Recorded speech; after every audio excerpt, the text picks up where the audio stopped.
So this is Fable. At the beginning of the game you start off as a child, and this gives us the opportunity to let you play various elements of the game in a kind of a much smaller and easier fashion. Fable's all about it kind of interacting with people and allowing you to choose your own path and do good and evil things, and it's all about the kind of the fun of interacting with people in whatever way you want. And when you're a kid at the beginning of the game, we use that to kind of introduce you to into the different concepts. So you've been told that you've got your sister and she's got a birthday, and you've got to go and do good and bad deeds around the world to earn enough money to go and give her a present. So if you go when you go and talk to this kid over here, she's lost her little teddy bear, and she can't remember where it is. If you find it, then you'll get a reward and you can go and buy your sister a present. Now, of course, you don't actually have to go and find that teddy bear. You could go and punch the child, or you could not bother finding her present, or find it and keep it away from her, and those all have different repercussions. And over here we have a guy who's cheating on his wife, and he'll pay you if you keep your mouth shut. So again, you have a kind of a moral choice there, and that's the kind of the thing that we're trying to keep throughout Fable, the idea that you can choose your own path and do things your own way. And also, it's just fun interacting with people in different ways and seeing how they respond to the way you want to interact with them.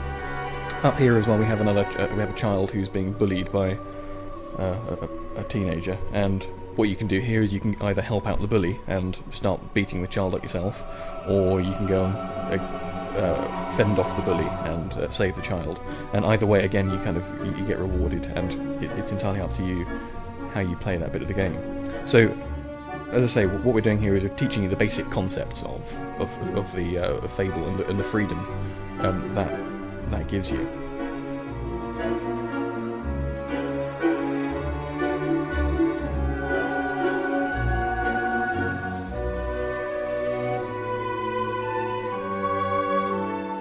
Yep, so you found the teddy bear and you can go and give it back to Rosie if you want. After you've finished with Oakvale and you've performed all the different good deeds and you've got enough money to buy your sister a present, various things, the story then kicks off, and some nasty things happen, which then cause you to be taken to this place that you can see here called the Guild, which is where you do all your training, and this is where you actually get turned into a hero. Once you've learnt all your heroic abilities and things, you then start going out on your first quests. One of the problems we've had in the past when playing role-playing games is it's very hard to actually... some people find role-playing games very, very easy, and some people find games very, very difficult, and it's very hard to judge the difficulty level. What we try to do in Fable is make it so that the quests by themselves aren't too challenging, and but people can play them quite easily, but you can actually make the quests harder for yourself by boasting. So you stand on that platform there and you boast that you can do the quest without any weapons or within a particular time period, and you can choose your own difficulty level and you'll get rewarded depending on what you choose. So here we are on our first quest, and because Albion is quite a dangerous place, we've got these traders here who are hiring you to go and take them from one part of Albion to another through a dark and mysterious wood. And these are the kind of quests that you can take if you want to go and earn yourself a bit of money. So you're escorting these traders through Darkwood, and they'll actually respond to what they see you do. So if you go and heroically kill one of these creatures here at Albion, they'll start clapping and cheering, and they'll respond differently. The combat system in Fable is, we've tried to make it as action-packed and varied as possible. You can develop your abilities in hand-to-hand combat using a sword, or using a bow, or using magic, and you can combine up all these different things. And depending on how good at them you get, you'll learn different abilities.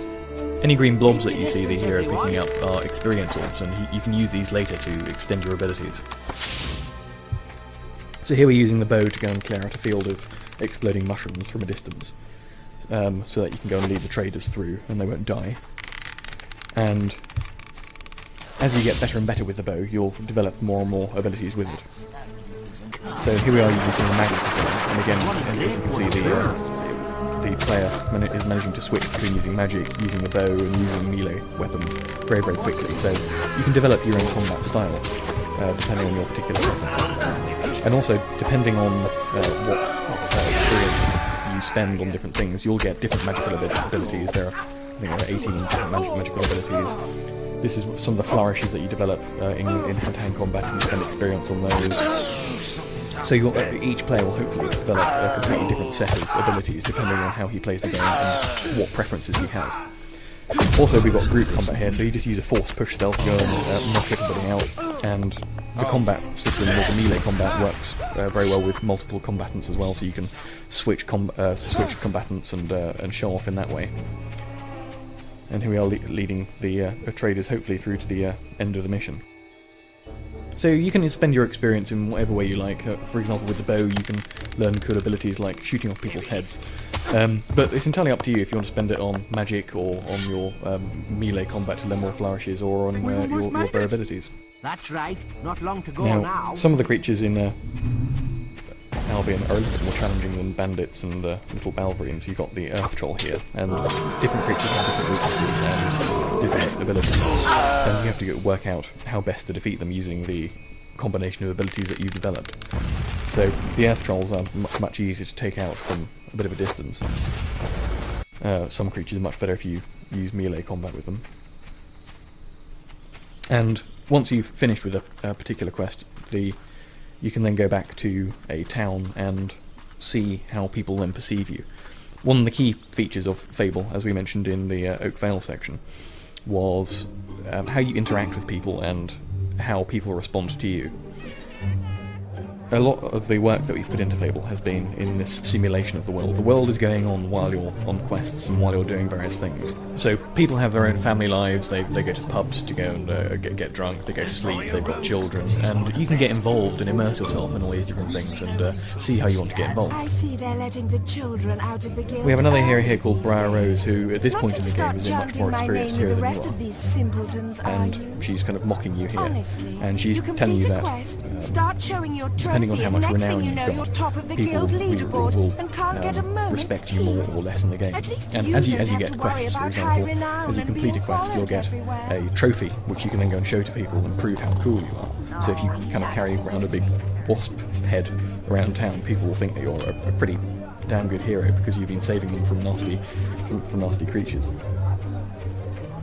Now, one of the other things that ties into is this system of expressions that we've got. Depending on how what you've been doing in the game, you'll learn different ways of interacting with people. So you can flirt with people, you can sneer at people, you can fart at people, you can make various inappropriate sexual advances if you've learnt those particular abilities. All I ask is and a people romantic respond gesture. in a number of different ways, depending on what they perceive you are like. If you've been nasty to people in the past, then they'll be a bit wary of you. If you've been flirting with the same person for a very long time, eventually you could get married to them, for example, if you start giving them gifts and start wooing them. Likewise, if you've been very, very nasty to people and you start trying to flirt with them, for example, then they're a bit suspicious. And it's also all based on your appearance and your renown as well. So if you run around town naked when nobody knows who you are and start to flirt with people, then they'll just find it funny.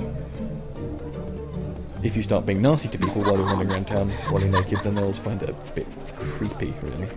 Please obey the law. But as I say, it's entirely up to you what you do around town, and because you can interact with the social systems that are going on, you can, for example, wander into a school while you're naked and just to see how children will respond to you. And they just find it funny at them. But if you start then kind of sneering at them and being nasty, then they find it a little bit more scary, and they'll be a bit more aware of you in the future. Things change quite a bit if you're more famous and you've been doing cool things around the world. Your appearance also very much affects how people perceive you and respond to you, and that's partly affected by the clothing and the hairstyles that you can choose in the game, and also your appearance is very much affected by how you play the game as well. If you've got lots of money, everybody knows who you are, and you've got a house, for example, you bought a house, or you've bought lots of shops, everybody will know who you are, and if you start flirting with women, they'll find you quite an attractive prospect. And as I said, you can get married, your wife will move into your house, You busy later? and you can have a lovely home life while you're off doing quests and lots of other things as well.